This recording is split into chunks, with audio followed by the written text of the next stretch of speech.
Alrighty, welcome to the first episode of the Black Catholic Messenger podcast, where we amplify Black Catholic voices. I'm Nate. I'm Alessandra. I'm Preslaysa. And we are here today to discuss what the Black Catholic Messenger is and does. We're all co-founders of the publication, and let's get into it, shall we? Like I said, I'm Nate. I am a writer. I call myself the editor of BCM, whatever that means. And I'm also entering formation with the Josephites Society of Priests. And I'm a student at the Institute for Black Catholic Studies at Xavier University. Alessandra, can you tell us about yourself? Sure. My name is Alessandra Harris. I'm an author, a wife, mom of four, and cradle Black Catholic. I have a bachelor's in comparative religious studies.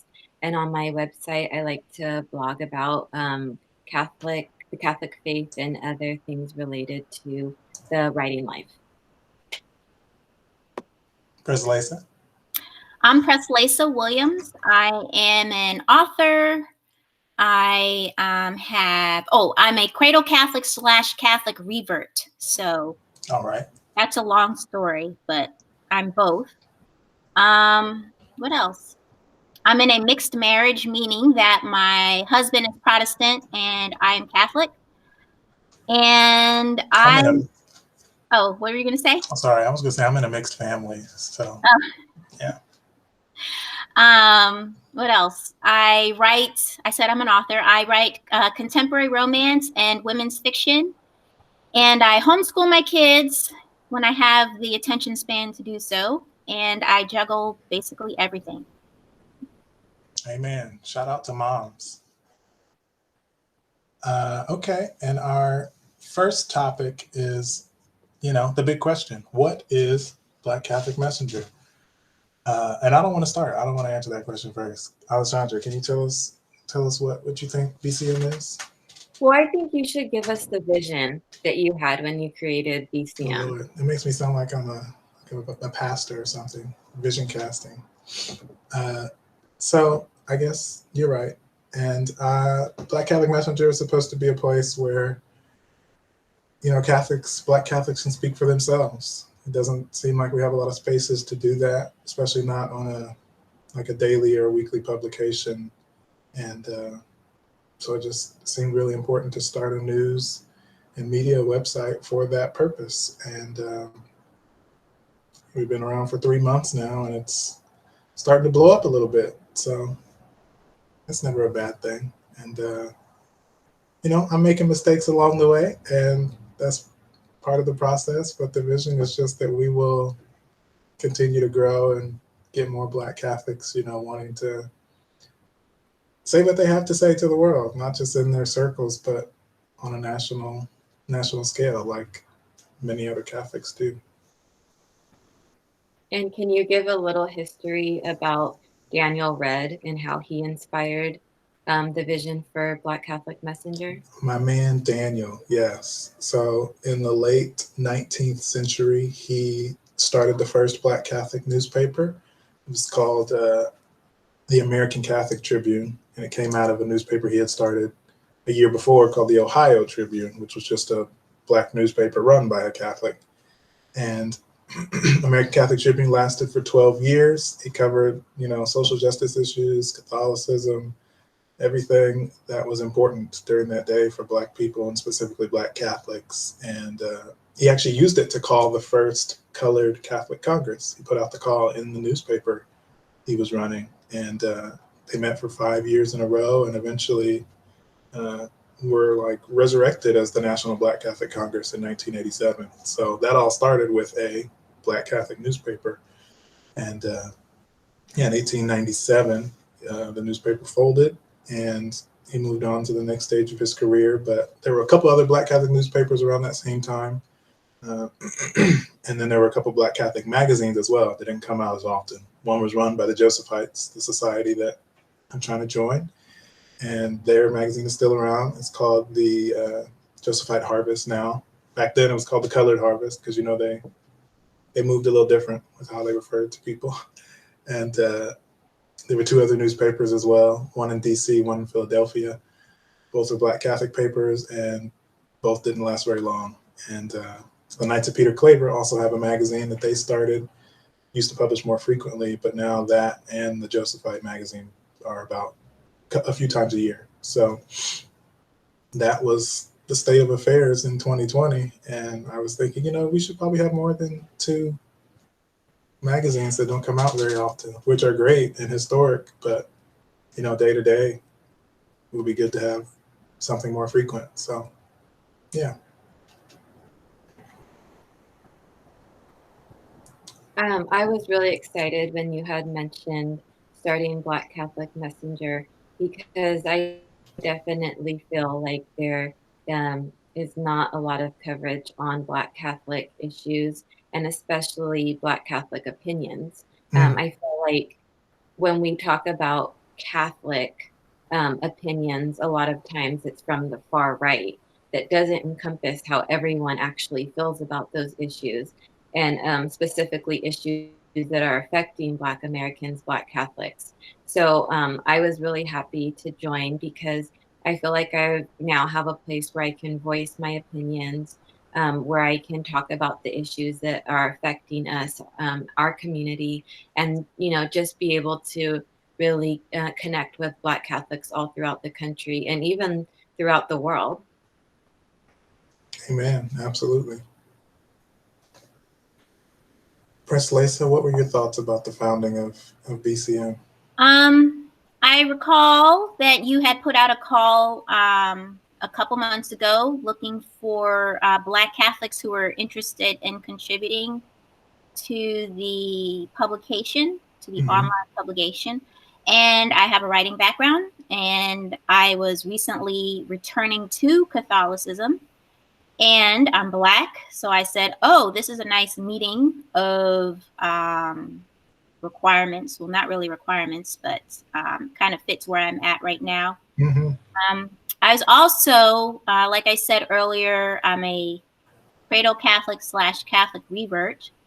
And one of the things that I was looking for as I was returning to the Catholic Church is a space where I could be Catholic and also Black.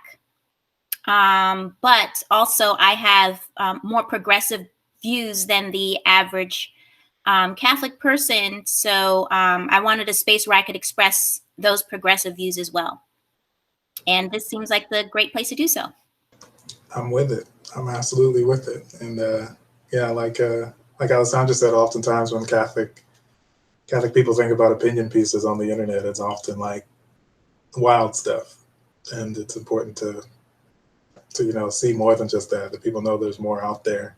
And to know that there are, progressive Catholics that are faithful to the church, not respectful of church teaching, affirming church teachings, but also at the same time saying, there's some wild stuff going on in the world today, and we should be talking about it. And also, I wanted to note that I, too, am a convert, and also that you both, I hear, are successful authors. You guys can talk about that a little bit if you want to. So my 3rd book is under contract with my publisher, Reddit Publishing, which is a small press.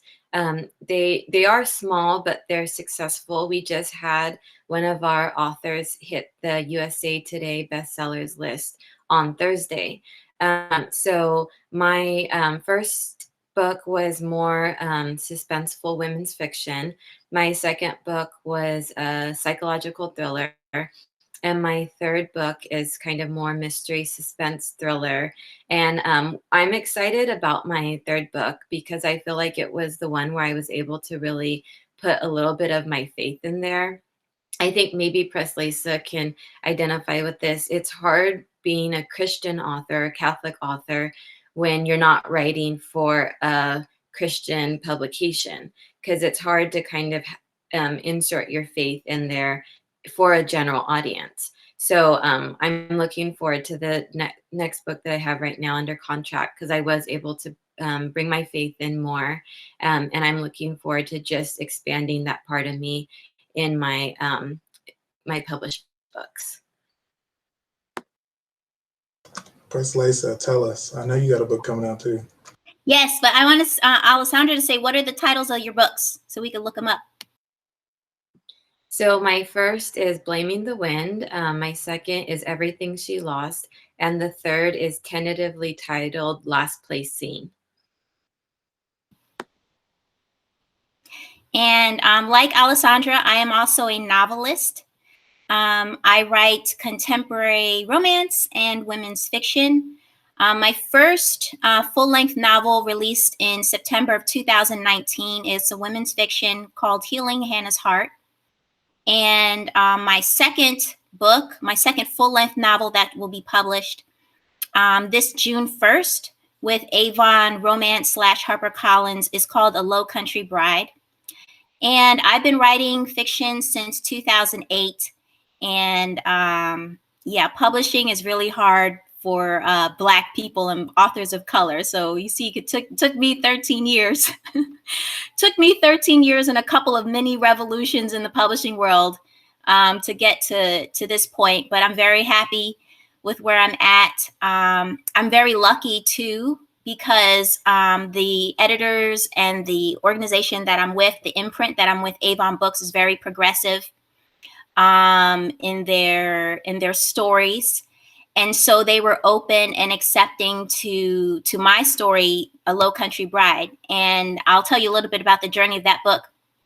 I tried originally to get that book published by Christian romance publishers. So it was originally geared towards the Christian market, which, if you look at the publishing market for religious fiction, it's mostly evangelical and it's mostly white. So there's no space for my brand of fiction really in the Christian market, which is what they call the Christian Booksellers Association, or the CBA. So me and a bunch of other Christian authors were trying for a really long time, Black Christian authors, both Protestant and Catholic, were trying for a really long time to get our books published by the bigger Christian publishers, but they were not taking our work. And so a lot of my colleagues went and self-published, and then I kind of followed along as I saw. I was like, oh, they're kind of successful with what they're doing, so let me try that out. So then I tried it out also, and then there was the conversations with the social change, with Trump being in office, and with a lot of the killing of unarmed Black people being on video and on social media and in the news headlines. That's when people started speaking out about discrimination in the publishing industry. And that's when publishers started being more open to what they call own voices books, which are books about marginalized characters that are written by authors who share that marginalization as that character. What you would usually see is white authors writing these books with marginalized characters and telling their point of view. So I say all of that to say that Avon Books saw potential in A Low Country Bride, and they picked it up. And I'm very happy with them, because I could keep what I have. Like I bring my faith into the story. I bring what they call it, like, sweet romance. So I bring my sweet and gentle romances into the story, and they love it. They edited it, and I'm very happy that I didn't have to, fit the market. I would just bring myself to the market, and then people say, oh, these people do exist. There are Black Christian authors who write, with their faith, or have themes of racism, grief, and loss. And it's also like a Hallmark story too. So that's kind of like my brand of fiction. And so I'm really happy that I could do that. So, yeah. That's incredible. I love that. I guess BCM has own voices too. And I think we have 2 future bestsellers working with us, and I'm excited about that. And when you were talking about publishing, it's interesting because I left that out of the story of Daniel Rudd. When he did his newspaper thing, he was publishing it or printing it himself. So he was kind of a pioneer in self-publishing, and it said that his was the first self-printed Black newspaper in the whole country. I don't know how accurate that claim is, but it has been made in reputable publications. So yeah, I guess y'all are following in his footsteps in your own ways. That's awesome. And Preslaysa, didn't you just earn a degree in creative writing? Yes, yes. I have a master's in fine arts in writing popular fiction from Seton Hill University. It's not Seton Hall. Sometimes people mix it up. It's Seton Hill, but they're also a private Catholic university. Yeah.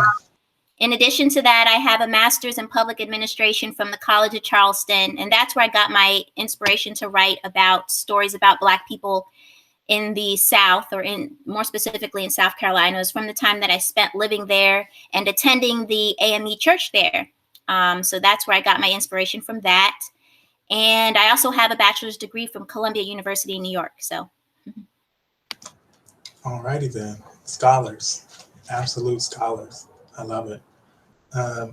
You also mentioned progressives, and I co-signed. So, you know, I've heard some stuff in the news about progressives, and let's chat about that a little bit. What's going on in the world? One thing I would like to say about progressives is I'm really embracing the term whole life versus pro-life, because I feel like, especially for Black Catholics, we really believe in the sacredness of life from womb to tomb. And for example, of course, we're pro-life. We don't want people to have abortions, but we also understand that there's circumstances that surround a woman's decision to feel like she might have to do that. So policies that make it so that people don't feel like they don't have a choice, and policies that are against the death penalty, policies that are against police brutality. I think it encompasses a lot of issues other than just abortion, and that those issues are really important to the Black community. And I would hope that that would become issues that are important to the whole Catholic community. But Preslaysa, what do you think when you say progressive values? What does that mean for you? Values that see me and marginalized people as fully human and fully part of society. That's where I see progressive as, is moving forward, progressing, going forward, not back. We don't want to go back to pre-1865. Preach. Yeah, we don't want to go back to pre-1865.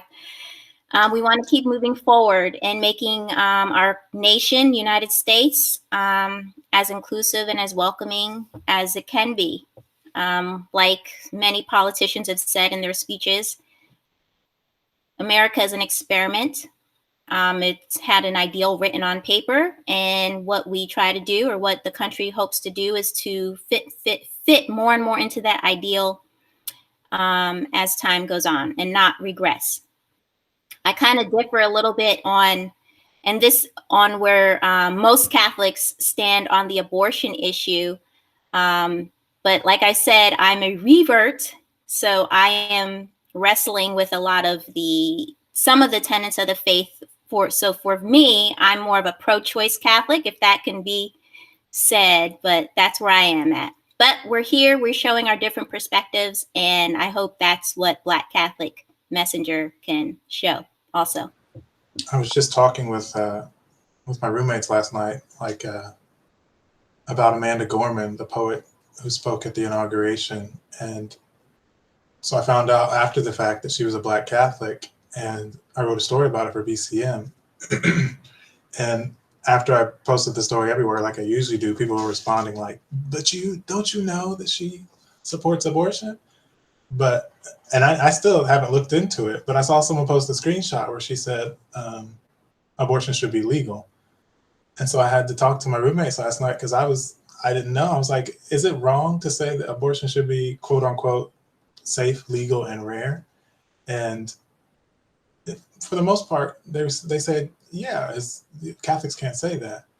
Whereas in my mind, I'm thinking, don't we want them to be as rare as possible? Obviously, we don't want them to happen at all, whether people have the choice to do so or not. So I don't know that saying it should be legal is saying that you want them to happen. It's saying that there are bad things that can happen when you make it illegal. And I bring up the point that, making abortion illegal isn't going to stop abortion any more than making alcohol illegal, made people stop drinking alcohol during Prohibition. In fact, it got worse. It went underground. You fueled organized crime. So, that's something I need to talk with a canon lawyer about, I guess. Like, what is actually allowed around the issue? Like, what can we say about it? What can we do in order to get abortions to decrease? And, to me, if that means voting for whatever person, like, if y'all are pro-life, if y'all are anti-abortion, like, shouldn't we do whatever it takes to bring the number down, regardless of what we're saying about it? And yeah, so that's my take. I wouldn't say I'm pro-choice, but I would definitely say that we probably need to use some unconventional methods if we really want abortion to go down, which people say it does when under Democrat/pro-choice presidents, more so than under conservative ones. So I think it's also interesting when we look at the pro-life issue because, we have people spearheading the pro-life movement who say that they've had abortions before and who used to work for Planned Parenthood. So it's like to have someone on a pedestal who has that history and then vilify someone who says that, who probably hasn't had an abortion, but says that they don't think it should be illegal. It's like, how does that make sense? Because it's like, what did you say? Like they were that person not so long ago. Exactly. And it's like for you to personally have made that choice and then turn around and demonize other people and say that they shouldn't have the choice. I just feel like that's a hard position to be in. I think that we're all flawed humans. And, I am pro-life. And I've, both in my belief and in my actions. But I think that it's hard to say, for example, with President Biden, that he's not Catholic enough or he's not a real Catholic because he doesn't say that he thinks that abortion should be outlawed. It's like we have to look at the person. And I don't think that any of us can judge another person and call them Catholic or not Catholic based on some metrics that we put up for them. Yeah, that's been the big sticking point for me. How do we say he's quote unquote not Catholic? You could say he's, flawed. You can say his position on XYZ is wrong, not in accord with church teaching, but to go so far as to say he's not Catholic it's an interesting claim in context. And, to me, he's the second Catholic president of the United States, period. And that is what it is. I'm celebrating that as much as I can. And, everybody before they elected him seemed to be saying, we're going to push him this way or that once we get him in office. We just need a Trump out of there. So, I mean, put me in that camp who's saying, I'm proud that he's Catholic and there's work to do.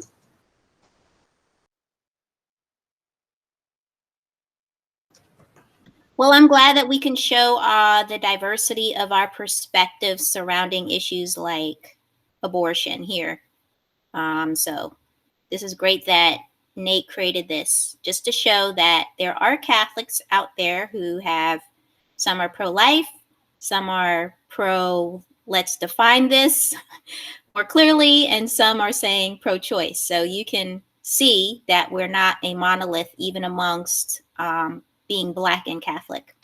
And I think Catholics can agree that they want abortions. Like they would rather live in a world where there's no abortion, where people don't have to make that choice. Like, people want to have kids and people want to bring new life into the world. And, that's a utopia we don't live in yet. So I think on both sides of the issue, there's problems. And to say one defines what Catholic really means is it can get really sticky really quickly. And it's sticky right now because people don't know how to act anytime a Catholic is brought up who has whatever position on abortion. Like the story, for example, that I wrote about Amanda has nothing to do with abortion. Like I said, I didn't know anything about her position on it, but yet that's the only thing a lot of people wanted to talk about. It's like, she gave a great poem. It was biblical. She quoted scripture. Like it helped unite the country. And yet. I didn't even see this conversation. See, that's why people say, oh, you live in an echo chamber online, because I deleted like people who have like super conservative views and stuff. So I didn't even see that conversation regarding Amanda Gorman. Yeah, it was mostly on Facebook when I would post it in like a group. Although some people definitely commented on the public BCM post, just saying, ignoring everything written in the story and just saying, this is her position on one thing, and that's why you should never talk about her in BCM. Like, no Catholic publication does that, not even the ones they like. So, oh well. And Nate, I know that as our mission, that we do have diverse voices, diverse opinions, but that what we publish is in line with Catholic teaching. Would you say that's correct? Yeah. Yeah, never are we going to put something in there that contradicts the catechism. It wouldn't make sense. Black Catholic messenger, as they say. Anything else you guys want to discuss? I think we've covered quite a bit here. Nope. Well, I'm looking forward to our next episode, because it looks like we have a lot more that we can discuss. And we always will. And hopefully we'll be able to go live at some point with one of these. That'll be fun. We'll have to research how that can be done. But yeah, this will be on podcast platforms everywhere soon. Thank you, Alessandra and Preslaysa, for coming on today. And hopefully you guys will be on again and again in the future. Thank you, Nate. Thank you, Preslaysa. Thank you. All right. BCM out.